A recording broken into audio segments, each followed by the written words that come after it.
Hey everyone, I am MSK, aka Master Swag King, coming at you guys today with another video. And in today's video, we are going to be talking about Aquaman and the Lost Kingdom, the sequel to 2018's Aquaman for the DC Extended Universe. The 2018 Aquaman movie is the most successful and profitable movie from the DC Extended Universe. It took in over $1 billion at the worldwide box office. So it was a no-brainer that Warner Brothers was going to push for a sequel to their most successful movie from the DC Extended Universe. And looking at the DC Extended Universe movies that have already previously come out in 2023, as well as Blue Beetle that is also coming out in 2023, it's looking like Aquaman from 2018 is going to be the sole winner of the highest grossing title for the DC Extended Universe. As you guys already know, Shazam! Fury of the Gods and The Flash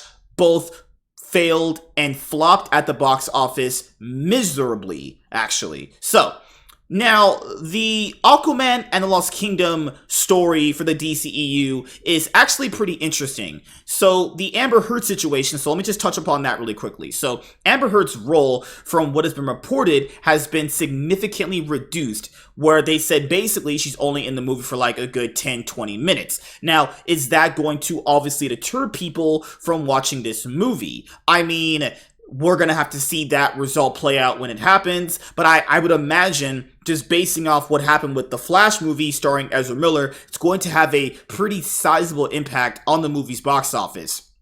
Also, the reason why her role ended up getting reduced, Walter Amada, the previous president of DC Films, had said that they had chose to reduce her role in the second movie was because they had felt like Jason Momoa and Amber Heard just really didn't have good on-screen chemistry, actually. Then you probably heard about those other rumors, which are true, or that were true at that moment. So Michael Keaton was supposed to end up being the main Batman for the DCEU. He was supposed to make a cameo appearance in a mid-credit or an end or mid-credit scene at the end of this movie. But then later on, things ended up changing. Batgirl ended up getting basically canceled before it could even come out, and Michael Keaton's role had been only just introduced to the Flash movie, which you guys saw him in, which I'm pretty sure a lot of you guys actually liked his role in that movie. So they chose to bring back Ben Affleck for a scene in Aquaman and Lost Kingdom, but that has also been axed. James Gunn has confirmed the Ben Affleck Batman cameo scene in this movie has been axed because he felt like he didn't want to give people hope that these characters would actually continue. And that makes sense, actually, because as you guys know, the DC Extended Universe is going to end up getting, it's going to stop, actually, and it's going to end up getting rebooted to the DCU with Superman Legacy coming out in 2025. Then, we've also heard that test screenings for this movie have not been that good either. So, I know test screenings are kind of like practice for like video games and stuff like that. So, what I mean by test screenings is basically like practice. So, you know how NBA players and a lot of professional athletes practice? It's kind of like practice makes perfect, right? So, you put out a test screenings for your movie to see how the general audience is going to react to that, right? And apparently the test screenings have been pretty bad. Now, test screenings stories have been all over the place in Hollywood, so take those obviously with a grain of salt. Sometimes they can obviously end up panning out very true. Sometimes they can obviously pan out being very bad. Sometimes you could have really, really good movies actually with bad test screenings, some really bad movies with good test screenings. It's a huge mixed bag, actually. A recent example of that would be the Flash movie, which came out earlier this year in 2023, which it was a movie where a lot of people were claiming it was better than the best DC movie since The Dark Knight, because it was Warner Brothers' like sad attempt at pushing the Flash movie, which utterly failed, because every DC movie that has come out since The Dark Knight never measures up to it, because The Dark Knight and Spider-Man 2, in my own personal opinion, are the best superhero movies ever created, and those are the standards as which a lot of people always try to make sure their movie measures up to, right? So we have Amber Heard, drama with Aquaman 2. We have the reshoot problem with Aquaman 2, what revolves in test screenings. So we have basically all that stuff. And then this movie is kind of coming out after The Flash, which honestly, this movie should have just come out after The Flash, because The Flash should have been pretty much the definitive end for the DCEU. This is kind of like some weird epilogue movie. I mean, in TV shows, they call this like a coda episode. You know how like the main thing is already over, then the final episode of that season of a TV show is just gonna obviously get started on the plot for like the next season. So we have so many random things in this movie. Obviously, we have all this other outside drama that I just mentioned, right? The Amber Heard stuff, the test screening problem, the scenes getting axed, obviously. This one be coming out, and in a landscape of DC movies that really just haven't done very well. I mean, it's crazy how people don't see this. The interest in DC movies have significantly gone down to the point where DC movies can't even hope of breaking even at the box office. It's actually pretty crazy because you're looking at the movies and going, well, the quality of the movies to me haven't really been that good, honestly. But the thing here is these movies have these really, really big budgets. And you're looking at that and going, God damn, there's no way you're going to make your money back. You would have been able to make your money back in a different market many years ago. But now, given how the landscape has changed, we're looking at how this is basically just, panning out. So this article comes from The Hollywood Reporter, and it says, Warner Brothers' quest to build a better Aquaman sequel. 3 reshoots, 2 Batmans, and non-stop test screenings. To some insiders, the fact that Warner's is willing to keep spending money to make the film better shows that the studio has faith in Aquaman and the Lost Kingdom, James Wan's sequel to his $1 billion hit. Yeah, James Wan has, $2 billion movies to his name? Furious 7 and Aquaman that came out, obviously. The thing here is, it's really crazy looking back at that movie and going, man, and a solo Aquaman movie made more than a Superman solo, Batman and Superman movie together, a Wonder Woman solo, a Suicide Squad movie with very, very prominent Batman villains, including the Joker and Batman himself in that movie, and a Justice League movie. That, to me, will forever be the greatest superhero underdog story ever, right? So they would definitely want to spend more money on this Aquaman sequel because of the success of the 2018 Aquaman movie. But I think that was also in a different landscape as well when it comes to that movie, in terms of just the movie landscape. And it's just one of those things where I don't think the sequel is going to make that much money. And I think they're just going to end up wasting a lot of money on a sequel that, looking at the track record of DC sequels recently and DC movies, honestly, just haven't been all that good, honestly. Aquaman and the Lost Kingdom is in uncharted waters, with the next several weeks potentially setting its course for good or for ill. The sequel to Warner Brothers' 2018 DC movie is coming off a round of reshoots that occurred in New Zealand in mid-June and involved stars including Jason Momoa and Patrick Wilson, according to multiple sources. This is the 3rd round of reshoots for the movie, directed by James Wan. That is almost an unprecedented number, even for a movie of this scale. Lost Kingdom has faced several headwinds as it swims toward a December 20th release date. It was postponed several times. It originally was due to bow in December 2022, and like its DC movie brother The Flash, its making has now spanned 3 regimes at Warner's. The movie was greenlit under the Warner's regime led by former film boss Toby Emmerich and his lieutenant, DC Films head Walter Amada, as a sequel to Aquaman, which proved to be a surprise hit and stands as the highest grossing DC movie of all time at $1.148 billion.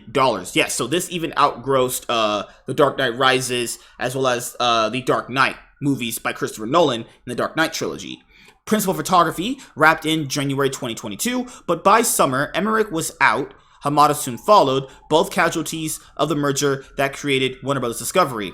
The movie was in the middle of post-production and beginning test screenings that summer. While a timeline is not clear from summer 2022 to the beginning of 2023, The Lost Kingdom underwent 2 rounds of reshoots and held several uninspiring test screenings.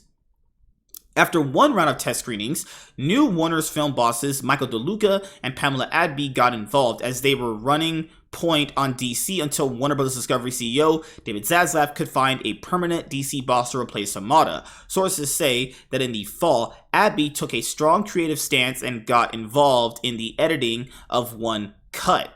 However, when that version tested, it scored lower than the previous version. That led to another round of reshoots.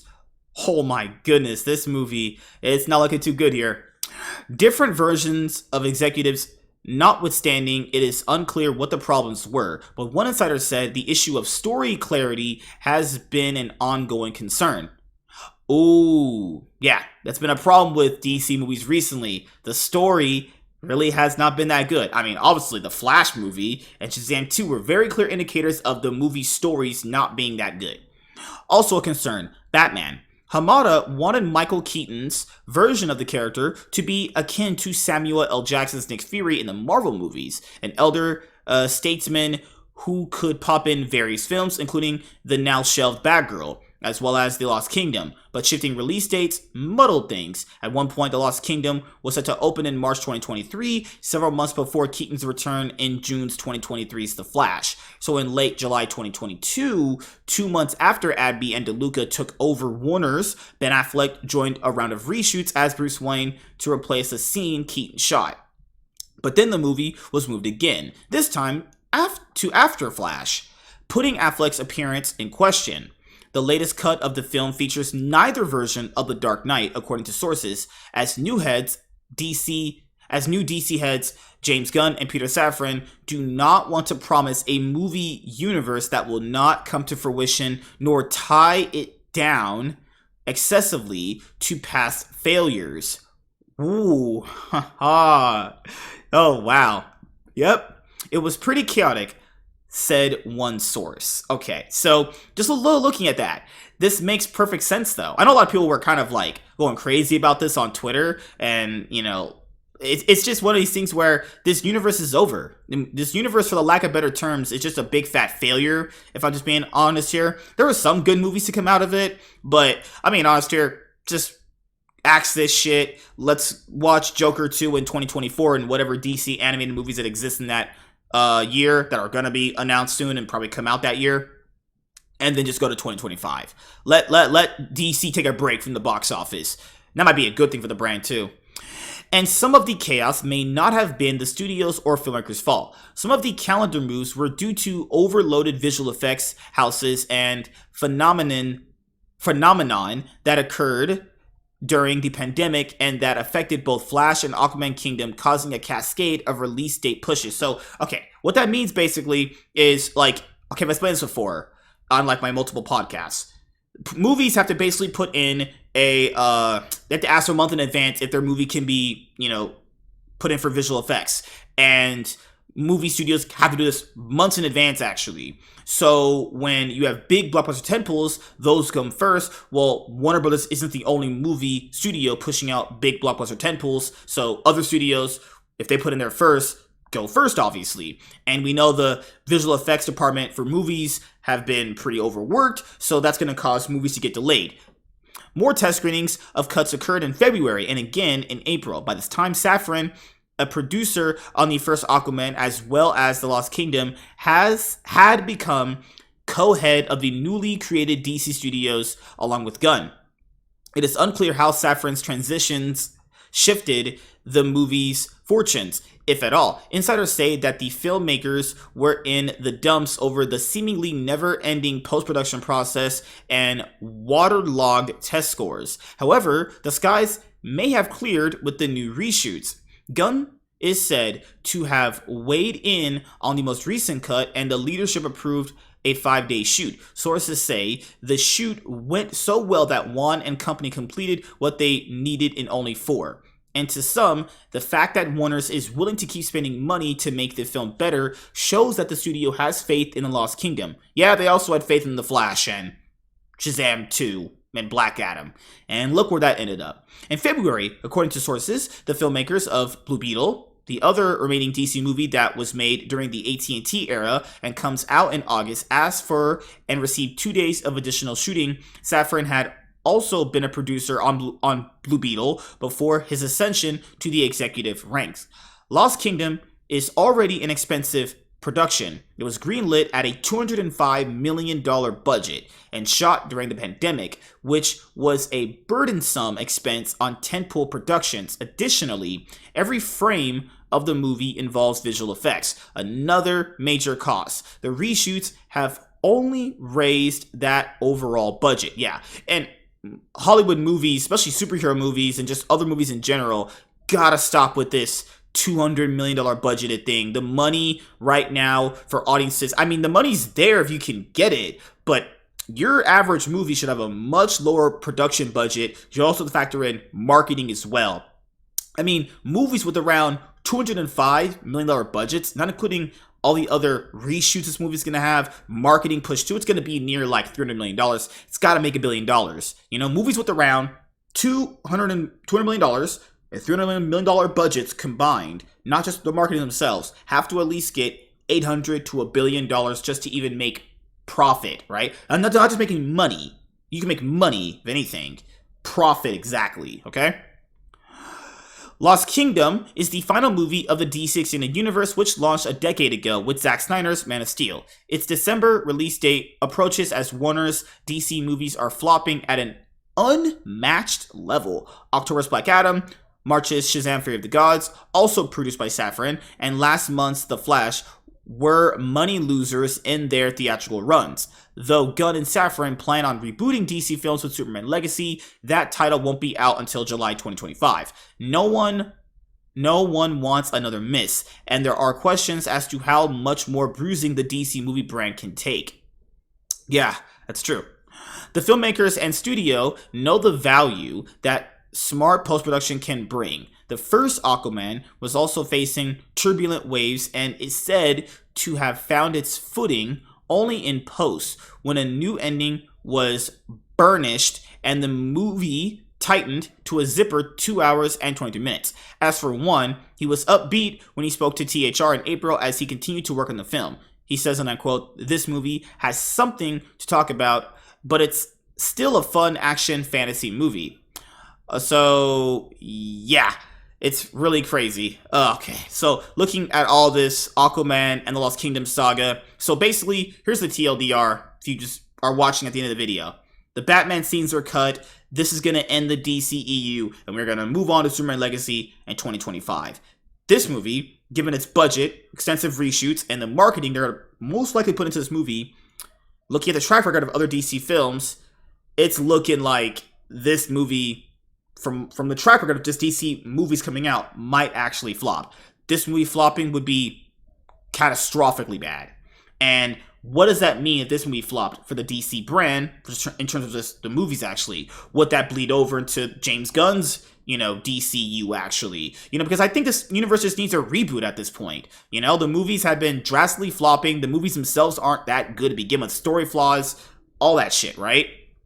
Then you gotta consider the movies flopping at this unprecedented amount is ridiculous, right? Indiana Jones 5 flopping, movies gotta get their movie production budgets down. I'm pretty sure a lot of that is going to a lot of different places that I know they're using the money for, but it's crazy, right? So what do you guys think about Aquaman and the Lost Kingdom? Is this movie in danger like the other DC Extended Universe movies that came out in 2023 and years past of flopping at the box office? Did you like the first Aquaman movie? Will you be watching the sequel? And let me know in the comment section below. I'll see you guys later. Like, comment, and subscribe. Most of all, enjoy. I'm MSK. This is Online Cinema Entertainment, your one place for online cinema. All right, see you guys later. Deuces. Peace.